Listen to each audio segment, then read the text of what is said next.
Have you ever heard of people coming back to life minutes after being declared dead? Sounds like something out of a horror movie or science fiction, right? But this isn't fiction. It's a medically documented phenomenon. It's called the Lazarus Effect, and it has left doctors and scientists baffled for decades. Imagine this. A patient suffers a complete cardiac arrest. No pulse, no breathing, no electrical activity in the heart. Resuscitation attempts fail. Time of death is recorded. Doctors step away. 10 minutes later, as if rebooting a system, the heart starts beating again. No CPR, no defibrillator, just spontaneous return of life. How is that even possible? The Lazarus Effect, or autoresuscitation, is an extremely rare but real event in which the heart restarts itself after all signs of life have ceased.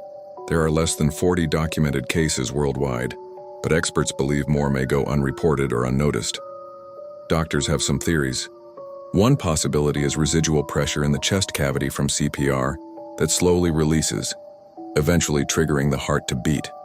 Another is a delayed response to medications like adrenaline or epinephrine that were administered during resuscitation. Some point to the autonomic nervous system, which can react even after apparent death, attempting a last-ditch reboot of vital functions. But none of these explanations are entirely satisfying. They don't explain why the phenomenon happens in such rare cases, or why the brain doesn't always shut down immediately. In some Lazarus cases, the patient even regains consciousness, talks to doctors, or remembers being aware of their surroundings.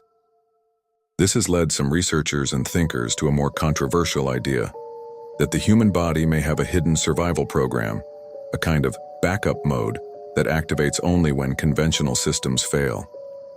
They call it emergency initialization, a last resort mechanism that attempts to restore life when all else is lost. What if this isn't a bug, but a feature?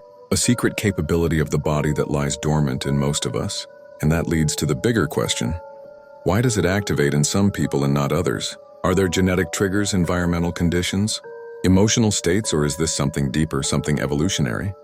Some biologists suggest that our bodies may hold latent abilities, genetic blueprints left behind by earlier stages of evolution, or even higher forms of adaptation we've yet to fully activate. Think about it. We still don't understand a vast portion of our DNA. Much of it is called junk. But what if it's not junk at all, but locked functions awaiting the right conditions? Could the Lazarus Effect be evidence that the body is capable of much more than we know? That death isn't always final, but sometimes just a threshold, a checkpoint after which something ancient and powerful might take control. Some even go as far as to speculate about the metaphysical implications, consciousness, the soul, and whether awareness can persist beyond clinical death. These are questions science has yet to answer definitively, but every time the Lazarus Effect happens, the lines between life and death become a little blurrier.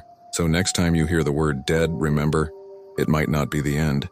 It might be the beginning of something we're only just beginning to understand.